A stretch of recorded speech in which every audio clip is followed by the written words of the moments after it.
Welcome to Standing on the Shoulders of Hobbits. My name is Harry Pedigo. Father Frank Amberger. We're joining you today from our classroom here at St. Michael's School. Yes, indeed.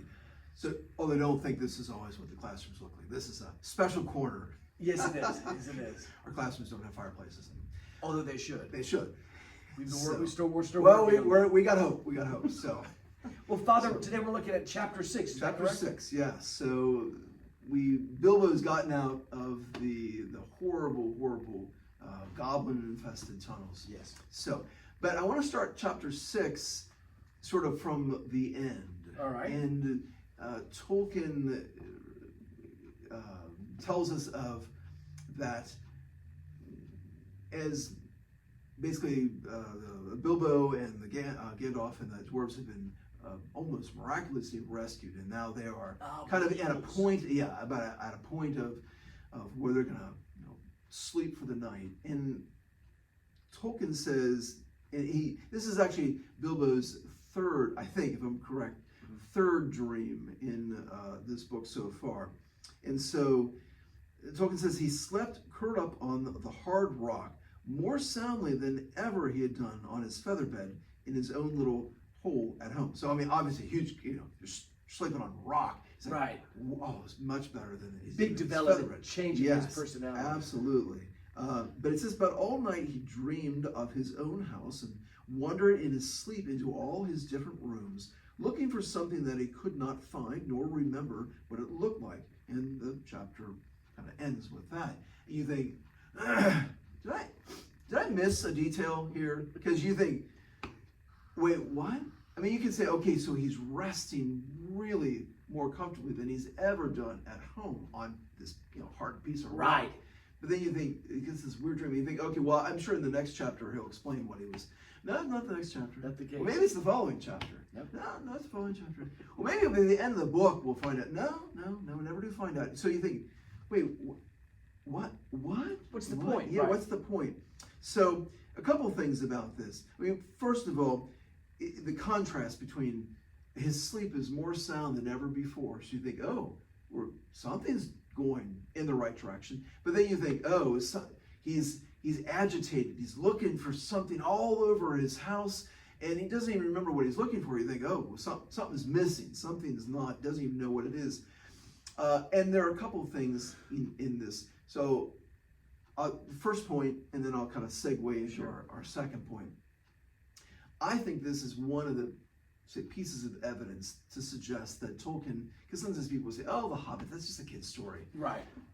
Well, in a sense, you could maybe call it, I think, a children's story. I mean, it's certainly, I think, fascinating for a child, and, it's great, I think, as an adult to read it to a child. It's a really fun book to read. But this is one of those things where I think Tolkien intends for the reader to really ponder and say, what, did I miss something? What's going on here? Because he never answers this rather enigmatic kind of ending of this chapter, at least not directly, but I think the reader with a little pondering might say, well, maybe this is what it means. So I don't think a little kid, an 8 or 9 or 10-year-old kid is going to be like, wait, Dad, wait a second. Ponder that. It's not strange. Right.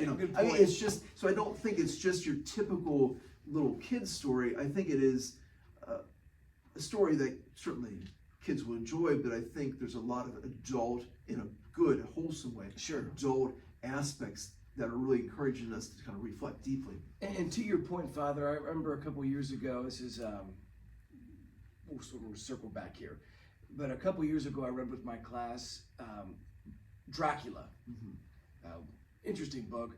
If you've read Dracula, for anybody in our audience has read Dracula, you would remember that towards the end of the book, it suddenly loses a lot of traction and it becomes, honestly, quite boring.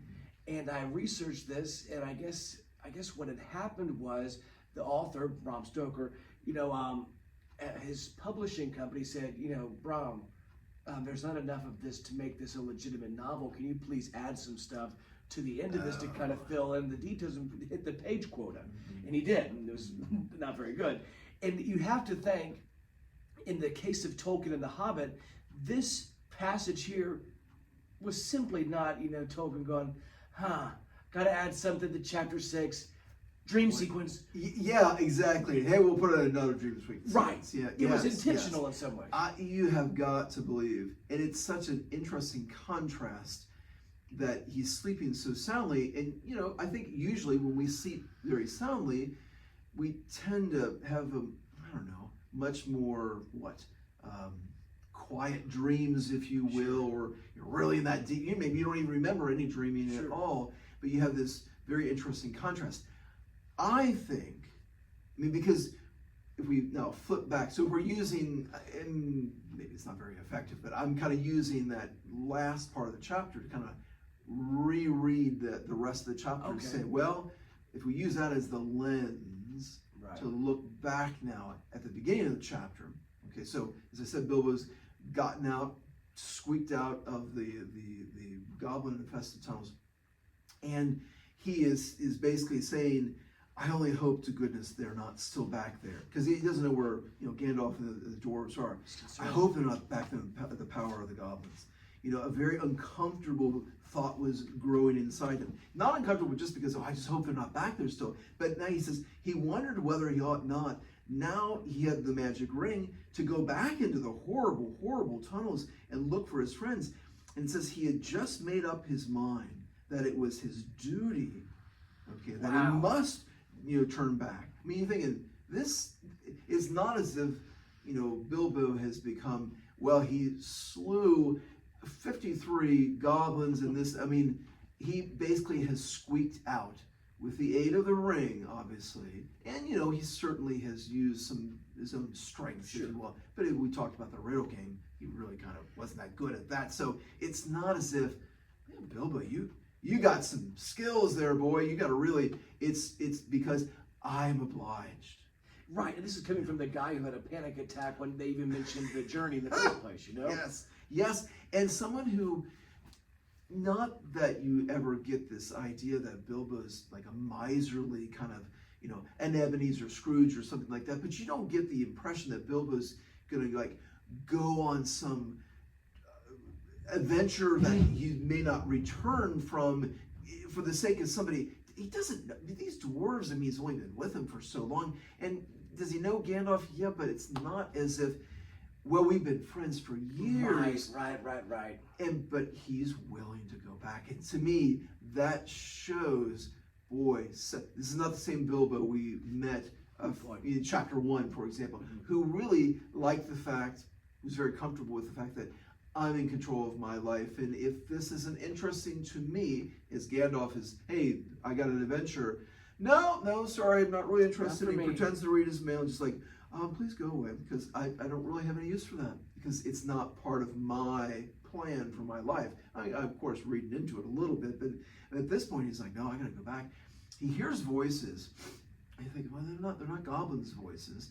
So he kind of creeps forward, and he sees, lo and behold, there are the dwarves and Gandalf, and they're kind of arguing in a sense, because Gandalf is saying, look, we got to find out, why did you drop him? Why did you, the whole 9 yards, and the dwarves, they have a few choice words, because you look at what Bilbo, just got done saying, just what a little hero he is. I gotta save him. I gotta go back. I gotta find out. And the dwarves are saying, he has been more trouble than you so far, said one. If we have to go back now into this abominable tunnels to look for him, then drat him, I say. And I think it's important. Now, I don't know if this is true or not, but it says one, because often it will say, this one, they'll identify the dwarf. I wonder if Tolkien, when he says, one of them said this, if he just sort of generically, because collective, they're kind of all thinking this, right? And when he says, it's a phrase that obviously it's been it's not in the full, but when it says drat him, that's a very strong phrase. That's a very, basically that's just based, everybody knows what the word is, and that's terrifying. Notice Bilbo hears this. He hears that whole conversation, but he also hears Gandalf saying, and I love, because contrast what the dwarves are saying, what Gandalf then says. He says, after all, he is my friend. said the wizard, he's not a bad little chap. I brought him, and I don't bring things of no use. If we can only find him again, you will thank me before all is over. Wow. And so you think, not only, I mean, it's a beautiful, I love that part. After all, he's my friend. Right, right. You know. That's very sweet, isn't it? Yeah. Well, yeah, and I can't help, I mean, there are many times where Gandalf, to me, has a sort of a Christ-like presence to his character. And to me, it's very touching to sort of, I mean, that's what, I mean, Christ, I mean, all we have to do is look, you know, to the cross. We think, well, Gandalf was willing to go back in, even if it was just by himself, you know, in order to find out, is he still in there? Is he still alive? Is he, you know, can we rescue him?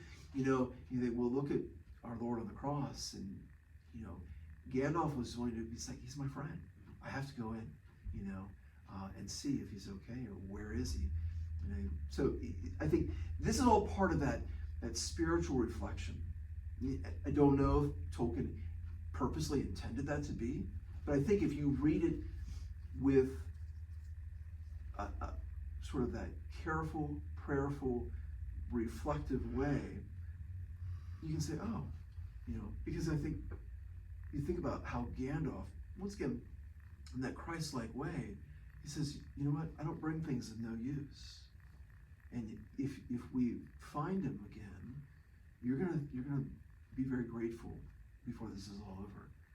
And really, up to this point, what has Bilbo really produced as evidence to support what Gandalf's very positive analysis of him? Darn little, if any, really anything. Right. I mean, up to this point, he kind of messed up the troll situation. Yeah.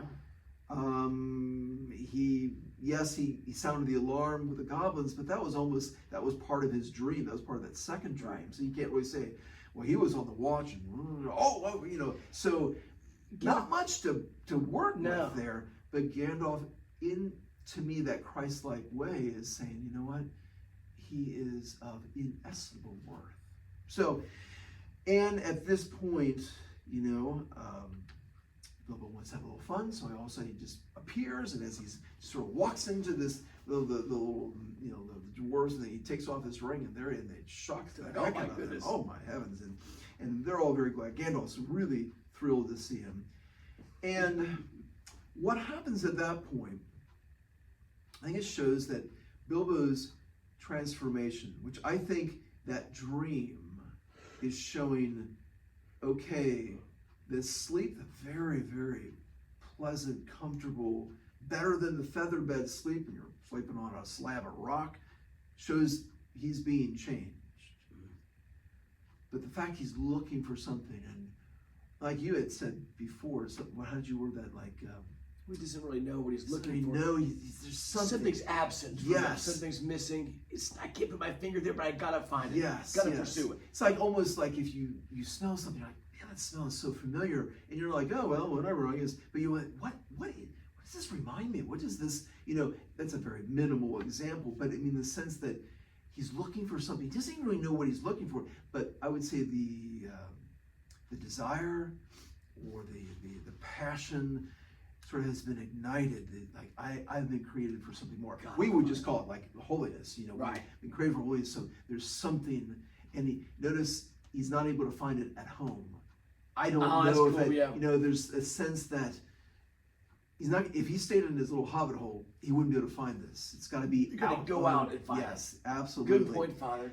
And so you think his transformation is definitely happening, but it's not yet complete, because when he, you know, comes into the little you know group with the dwarves and Gandalf, and as he tells them, because they're just like, so he tells them the story of, you know, Gollum and the whole 9 yards.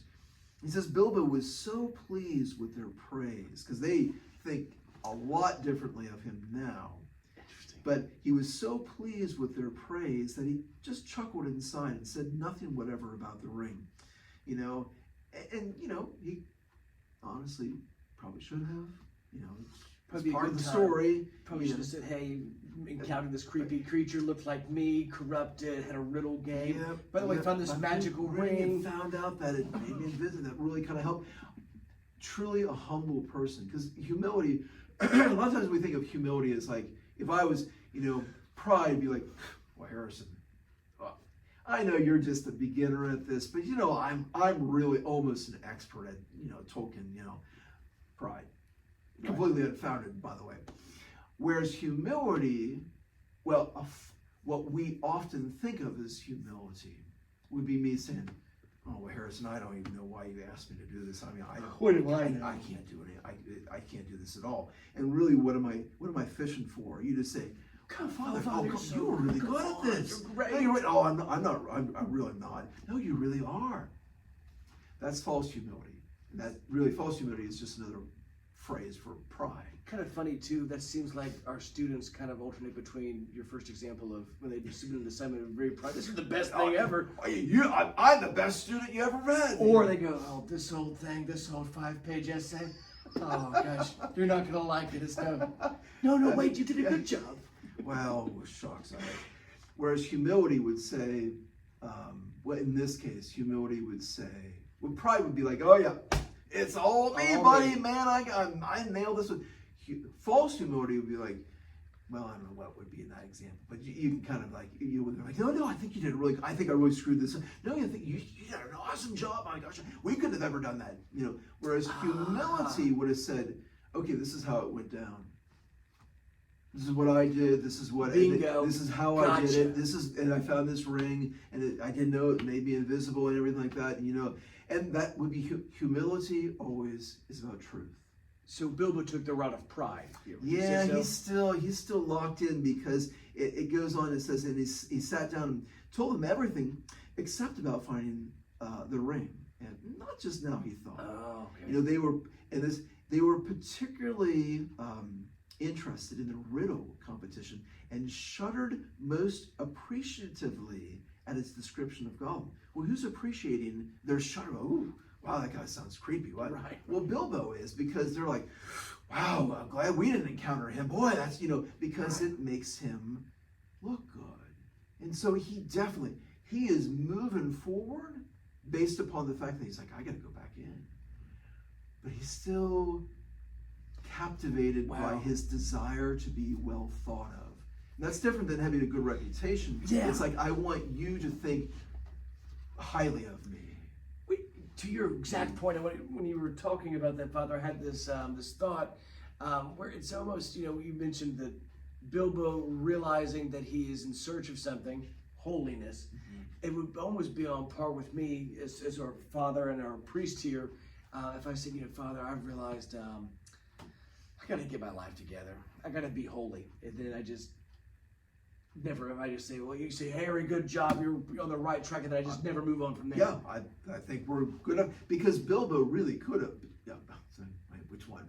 We've heard a lot of books. Bilbo really could have just thought, because he heard what the dwarves said. And I think this is another key element of, he is definitely progressing.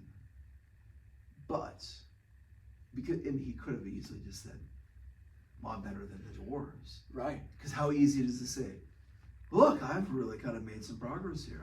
Isn't good enough, Because remember in the first chapter, when he had the meltdown, and right. they kind of put him off like, oh, we'll just let him rest a little bit, kind of collect his wits a little bit.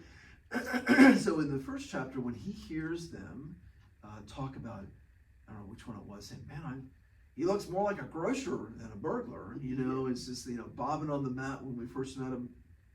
He goes in and he says, but I think that I am right in believing that you think that I am no good.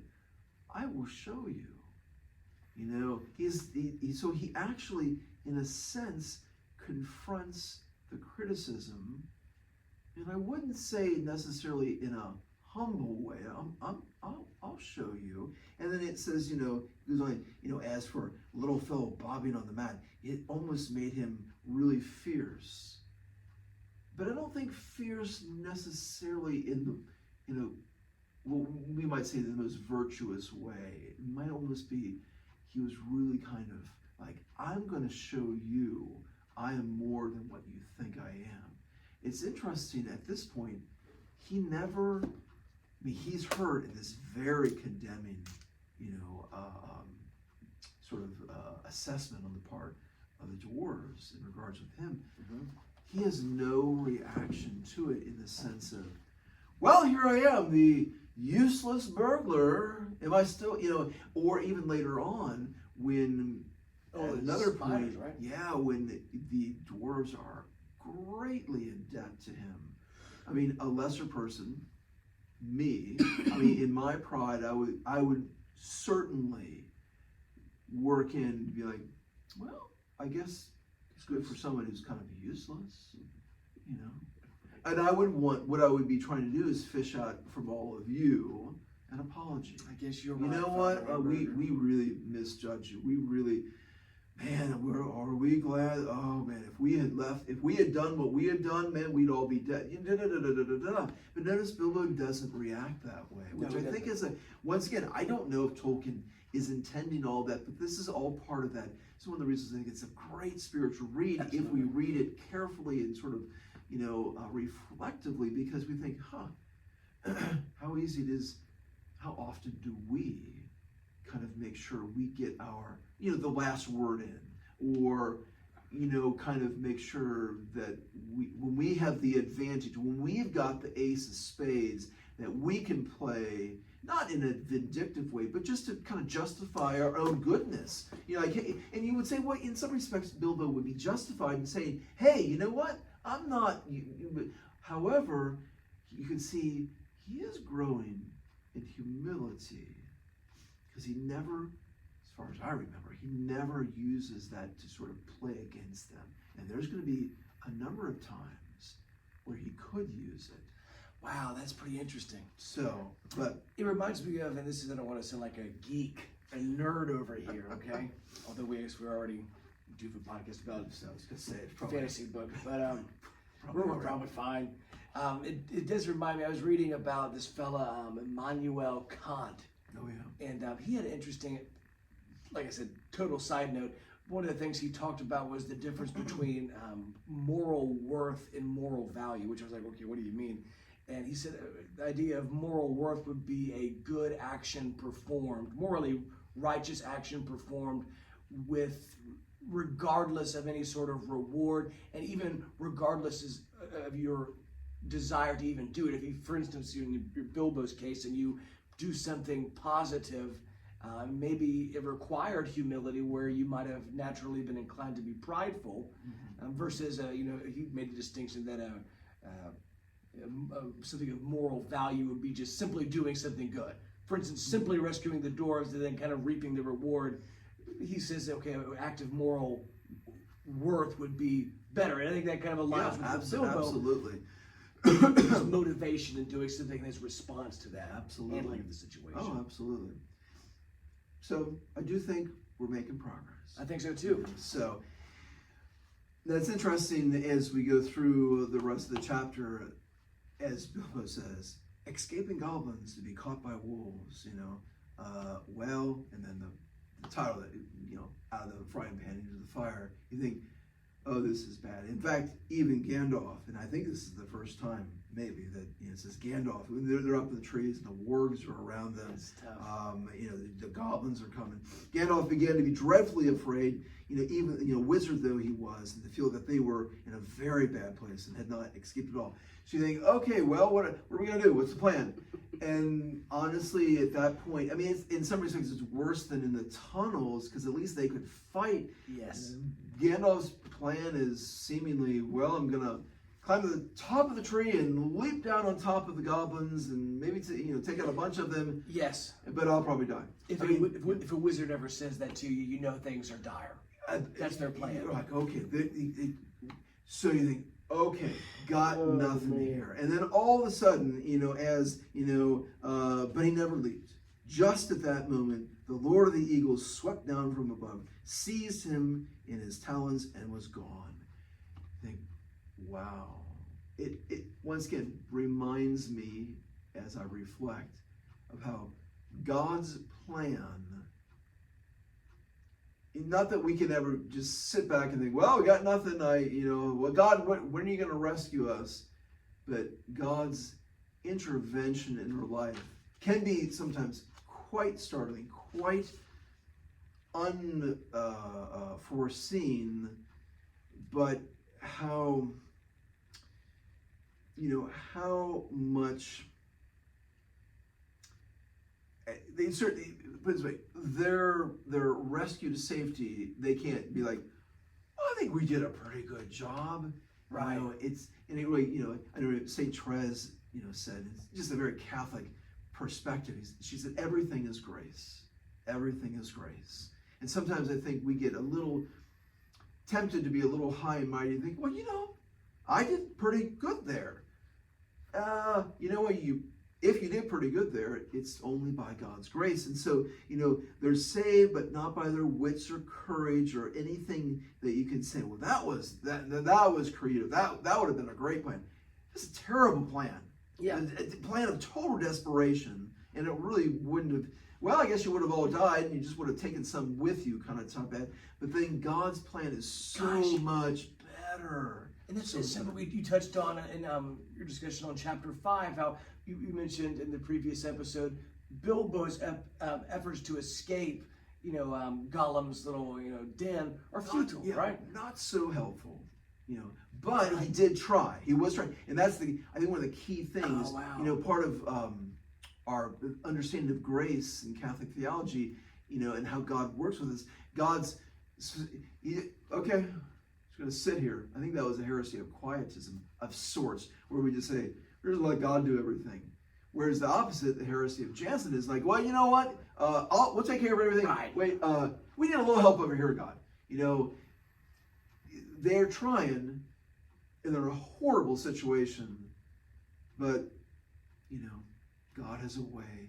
And I think it's a good thing for us to reflect upon as, once again, kind of as you read through, and I think this is just how I do it, as I read through, kind of reflect and think, okay, and ponder and look at that, and I think, oh, okay, well, this, that, these kind of things kind of popped at me, but then I think, okay, in the end, and this is probably the hardest thing to do, is, okay, well, what do I need to do? What is God calling me to do? So, for example, that when we're talking about, well, kind of just finding that neutral gear, like, well, I'm better than all of those people in my spiritual life, in my quest for holiness. I've reached a certain, I think I'm just going to stop here, kind of enjoy, sort of, smell the roses, so to speak. Good's good enough, isn't it? Usually, kind of. No. And we think, so my question to myself and to everybody who might be listening here, we just don't want to settle to be a good person. We want, so we're kind of like Bilbo, we're still searching. And so how do I sometimes compromise the fullness of the gifts God wants to give me in this struggle for holiness by living in a rather more worldly way? Where you say, well, I think this is, pretty close-ish, sort of, not real, but, So what are those areas that we tend to compromise? So. Also, as I reflect upon this chapter and talked about just the beautiful sort of Christ-like character of Gandalf, saying, but he's my friend, and he has once again, as we talked, a few minutes ago, Gandalf's assessment and his unfailing, his sort of unflagging confidence that he keeps telling them, you're going to thank me. And it's not just to thank me, but you're going to be appreciative. Right. This is going to be, and God really is that way with us. But how do we sell ourselves short? Mm-hmm. How many times do we not really, what would you say, not really appreciate God's steadfast faithfulness? So in other words, in what areas of my life do I find myself struggling with discouragement?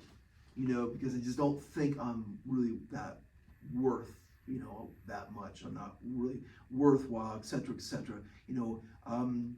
Where do I sell myself short and forget how God views me? Because God really does view each and every one of us in that, like I said, it's just that beautiful, well, after all, he's my friend, and he is worth more than, as he would say, I think in the first chapter, he's going to be worth more than you, dwarves, all think, and more than he recognizes himself in that regard. So, also, let's face it, there's a little bit of Bilbo in all of us. It's like we like to be well thought of. And like I said, that's different than having a good reputation. Everybody has the right to a good reputation. But to think, well, I really want you to think well of me. I want your accolades. I want that positive feedback. And that's fine to receive it, and to receive it with humility. If you say, Father, you did a great job, and I'm like, well, thank you. I appreciate that. And by God's grace, I did a good job. That's perfectly fine. But to be like, well, how'd you think I did? Or even maybe worse, to be like, oh man, I really screwed that up. No, I think you did a good job. No, that was terrible. That was the worst thing I've ever, No, you really did a good job. I'm just fishing. I'm locked into, I'm kind of captive to that. So, or also from the standpoint to reflect and think, well, when we get criticisms, whether they're just or unjust, how do we react? Do we tend to be like, what? Who the heck do you think you are? Have you know that, or, whatever our, how do we react? And once again, humility allows us to see things truthfully. So, and then lastly, how do I spend time? Because I think we can all look at our life and see where, okay, that really wasn't a good plan, or I had no plan at all, or wow, and how God's providence has guided each one of us. And it's such a good thing to spend time reflecting, prayerfully reflecting upon, how He's guided my life. How aware am I? And because it's so essential. So essential, so that we're not discouraged and that we have hope, because sometimes we can really get in a bad spot in our life and we just think, I got nothing, and while that's true, maybe on a personal, but it is, once again, going back to that little, but after all, He's my friend. If that's true of God's perspective of us, then do we not have everything? And how it may not work out. I think sometimes people get discouraged with like, well, to God's divine providence didn't work out, it wasn't good at all. Well, it may not have worked the way we wanted it to work, but God is guiding that. And how aware are we, or how much do we try to be aware of God's providence in life? And I honestly think it's a good thing, and I'll kind of end with this. It's a good thing for us to spend some time, from time to time in our life, just sort of pondering, looking back at our life and seeing how God's hand certainly has been guided. We'll never see on this side of the grave exactly how God's hand has guided us. But I think we can all see how, well, God really saved me. I was really going down the wrong path here, or that, or this, or that, and how He has. And I think it is so important for us to say, you know what?